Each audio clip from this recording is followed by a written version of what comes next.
Hello అండి, అందరికీ నమస్కారం. ఈరోజు నేను వినిపించబోయే కథ అత్తగారి కథల్లో భాగంగా శ్రీమతి భానుమతి రామకృష్ణ గారు రచించిన అరటికాయ పొడి ఆఖరి భాగం హాస్య కథ. నేను సునీత. వెల్కమ్ టు తెలుగు కథాలోకం 2. తెల్లవారుజామున అలారం మోతకి అదిరిపడి లేచాను. అలారం పెట్టమన్న మా వారు మంచి గుర్రు పెట్టి నిద్రపోతున్నారు. అరటికలు కోసిందాకా మా వారిని లేపదలుచుకోలేదు. చప్పుడు కాకుండా మేడ దిగి వెళ్ళి పెరట్లో ఓ మూల గుడిసెలో ఉన్న తోటవాడు ఏడుకొండలను పిలిచాను నెమ్మదిగా. ఎవరిది అంటూ గుడిసెలోంచి దూసుకొచ్చాడు ఏడుకొండలు. నన్ను చూసి కళ్ళు నిలుపుకుంటూ అమ్మగారా అన్నాడు కంగారు పడుతూ.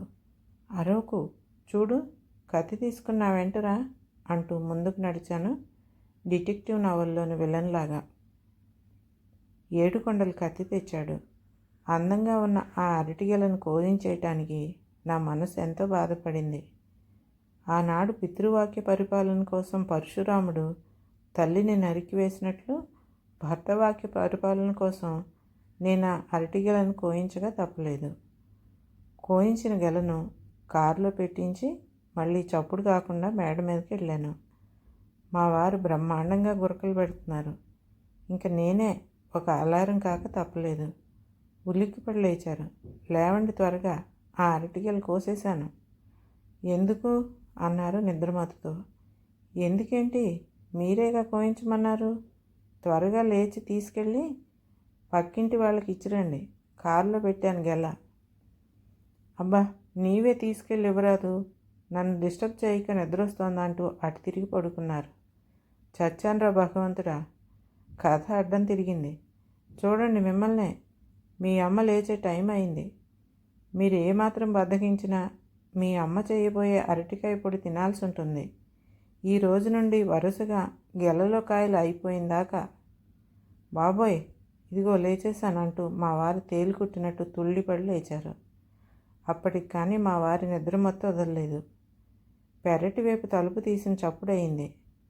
నా గుండెల్లో రైళ్లు పరిగెట్టడం మొదలెట్టాయి. మా అత్తగారు లేచారు. పెరటి వైపు వెళ్తూనే అరటిగెలు కనిపించకపోతే ఏడుగొండల్ని కేకేసి అడిగేస్తారు. వాడు చెప్తాడు, నన్ను పిలుస్తుంది. ఏమండోయ్, త్వరగా కారు తీసుకెళ్ళండి, మీ అమ్మ లేచారు అన్నాను కంగారు పడుతూ. అయ్యయ్యో, ఇదిగో వచ్చేసాను అంటూ ముఖం కడుక్కుని చొక్కా వేసుకుని గబగబా మెట్లు దిగి కిందకి వెళ్ళారు. బెడ్ కాఫీ తీసుకుని అప్పులు ఎదురయ్యాడు. చీచి, అపశకునం పోయిందిరా ఈరోజు ఖరాబు నీ శకునంతో అంటూ 4 అడుగులు వెనక్కి వచ్చి తిరిగి మెట్లు దిగి కారు తీసుకుని గేటు బయటికి వెళ్ళిపోయారు మా వారు. ఉన్నట్లుండి మా అత్తగారి కేకలు మేడ మీదకి వినిపించాయి. చచ్చాను, ఇక నన్ను పిలుస్తుందేంటి, పిలిచేసింది. వస్తున్నాను అత్త అంటూ బళ్ళోకి వెళ్ళినట్లు పెరటి వైపునున్న మా అత్తగారి దగ్గరికి వెళ్ళాను. అది కాదే, అరటిగెల అంత తెల్లారగట్లు కోయించాల్సిన అవసరం ఏమొచ్చింది? కారులో పెట్టించావట, ఎందుకు? అసలు కారేది? మీ అబ్బాయే తీసుకెళ్ళారు. మరి కారులో నీవు అరటిగెల పెట్టిన సంగతి వాడికి తెలుసా? తెలుసు, ఆయనే కోయించి కారులో పెట్టమన్నారు. తన స్నేహితుడింట్లో ఈరోజు గృహప్రవేశం అట, తీసుకెళ్లారు వాళ్ళకి ఇవ్వటానికన్నాను నీళ్లు నవ్వులుతూ. అయ్యో, శ్రావణ శుక్రవారం పూట తొలిసారి వేసిన నిక్షేపం లాంటి అరటిగెలను కోసి నీవెట్లా కోసిచ్చావు? వాడెలా తీసుకెళ్ళాడు? అయినా నీవు నన్నెందుకు లేపలేదు? ఏం చెప్పేది? తలంచుకుని మాట్లాడక ఊరుకున్నాను. అప్పులు చేతులు కట్టుకుని వినయంగా మా అత్తగారి ముందు నిలబడ్డాడు. ఏడుకొండలు అరటి చెట్టు పక్కనే నిలబడ్డాడు తలంచుకుని దోషిలాగా. ఇంకా చూస్తూ నిలబడ్డావేంట్రా? గెల కోసిన వెంటనే అరటి చెట్టు కొట్టేయాలని తెలీదు అని గర్జించారు మా అత్తగారు. అరటి చెట్టు మొదలంటా నరికేసి ఊచలు తీసుకొచ్చి మా అత్తగారి ముందు ఉంచాడు. ఎందుకు ఇవి? అఘోరించను, తీసుకెళ్ళి దెబ్బలో పారాయి. బంగారం లాంటి అరటిగెల ఊళ్ళో వాళ్ళకి ఇచ్చేసి ఈ బోడి ఊచలు తింటానుకా ఇన్నాళ్ళు పెంచిందా అరటి చెట్టుని? చిచ్చి, మనుషులకు బుద్ధి జ్ఞానం ఉండాలి. అసలు అన్నీ వాడికి ఆ తండ్రి బుద్ధులే వచ్చాయి. ఆయన అంతే, వారం వర్జం చూడకుండా ఏదంటే అది ఇంట్లో నుంచి తీసుకెళ్ళి ఊళ్ళో వాళ్ళకి ఇచ్చేస్తూ ఉండేవారు. అయినా మాట్లాడో పోట్లాడో ఇది మంచి ఇది చెడు అని చెప్పాలి కానీ మరీ మొగుడు ఏది చెప్తే అది దానికి అంత తాళం వేస్తారటే. ఎలాగా?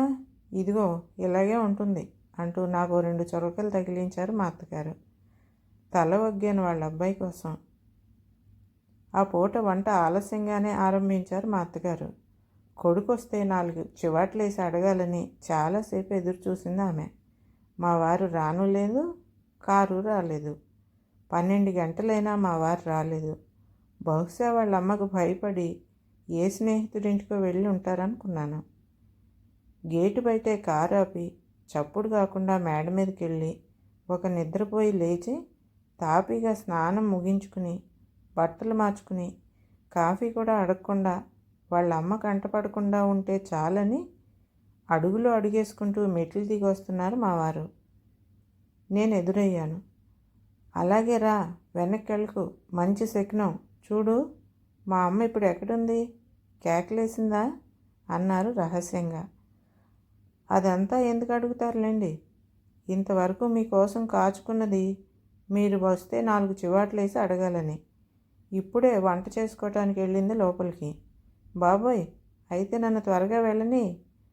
అయితే ఇంతకీ మీ భోజనమో? హోటల్లో.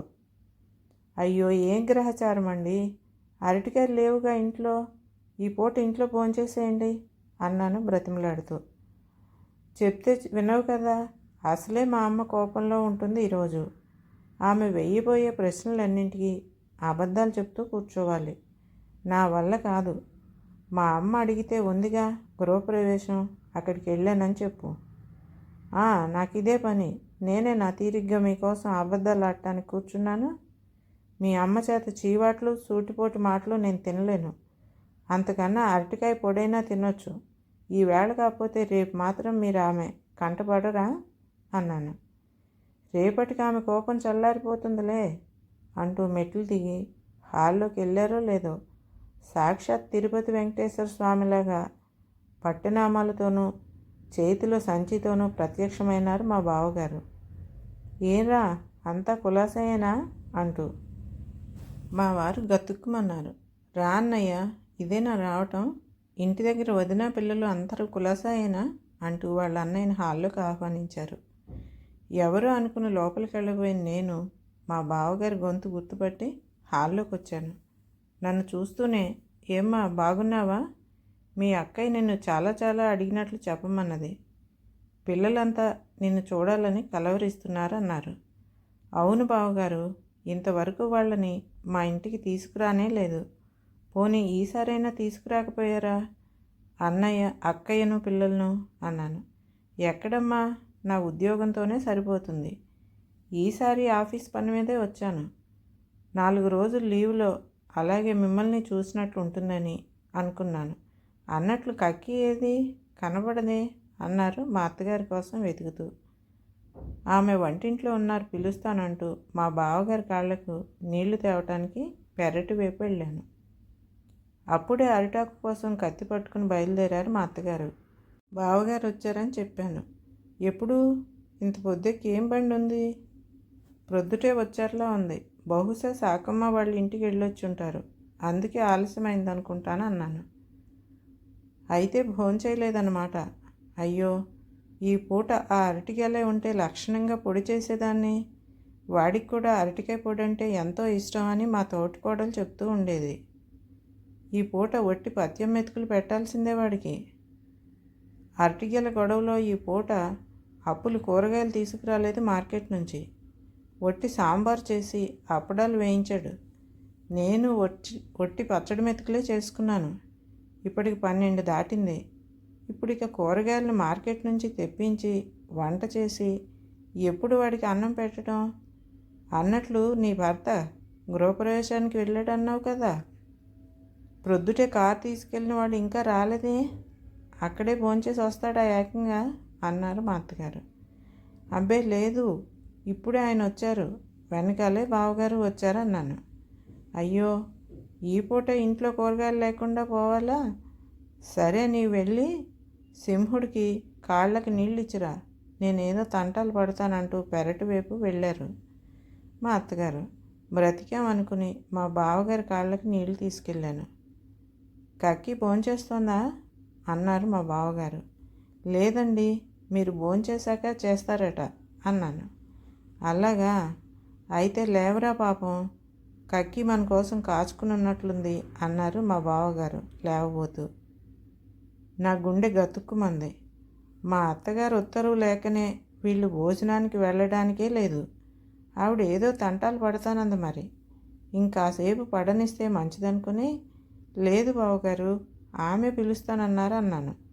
అయితే సరే, నాకేం తొందర లేదు, ప్రొద్దుట తిన్న టిఫిన్ ఇంకా అరగలేదు, కక్కి కోసం అలా చెప్పానన్నారు.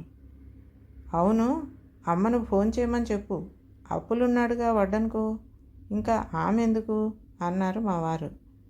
కొంపదీసి వాళ్ళమ్మ ఏ పదార్థమైనా వడ్డించడానికి వస్తుందేమోననే భయంతో. ఆమె స్వయంగా మీకు వడ్డిస్తారట అన్నాను మా వారిని ఏడ్పించటానికి. అదేమిటి, భోంచేసిందాక అమ్మ మడిలోనే ఉంటుందిగా అన్నారు మా వారు తన సందేహ నివృత్తి కాక. ఉంటారు, అప్పులు వడ్డిస్తుంటే పర్యవేక్షణ చేస్తారు. ఆమె ఏదైనా పచ్చడి పులుసు చేసి మీ కంచాలలో ఎత్తిపడేస్తారన్నాను. మా బావగారు ఫక్కున నవ్వారు. మా వారు నన్ను నమిలి మింగేసేలాగా చూశారు. ఆ మాట ఈ మాట మాట్లాడుతుండగానే 1 గంట అయింది. లోపల నుంచి మా అత్తగారి పిలుపు వచ్చింది నా కోసం. వెళ్ళాను వంటింట్లోకి. చూసావుటే, నా మనసులో ఏదైనా అనుకుంటే అలాగే జరుగుతుందని మా అవ్వ అంటుండేదని అప్పుడప్పుడు నేను నీతో అంటుండలేదు, జ్ఞాపకం ఉందా? ఇంతకు భేషైన అరటికాయ పొడి చేశానన్నారు ఆవిడ సంబరపడిపోతూ. అన్నాను గుడ్లు తేలేసి. నోట మాట రాలేదు నాకు. ఇందాకటి నుంచి ఆమె పడుతున్న తంటాలు ఇవేనా? అయినా ఎక్కడివి అరటికాయలు అడిగాను ఉండబట్టలేక.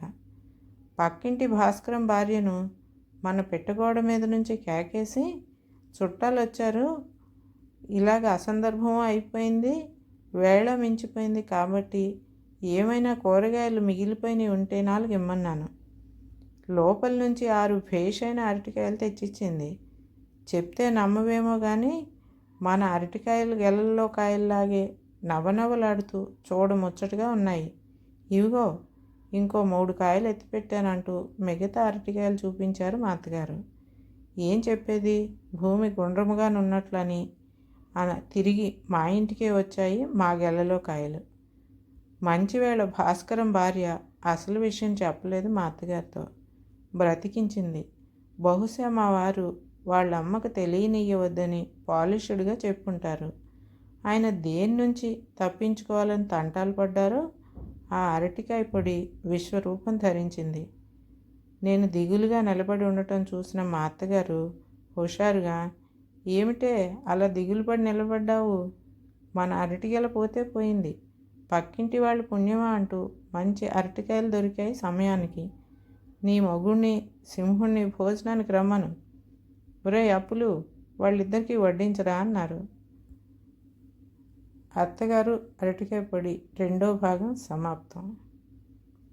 ఈ కథ కనుక మీకు నచ్చితే లైక్ చేయండి, షేర్ చేయండి మరియు సబ్స్క్రైబ్ కూడా చేయండి.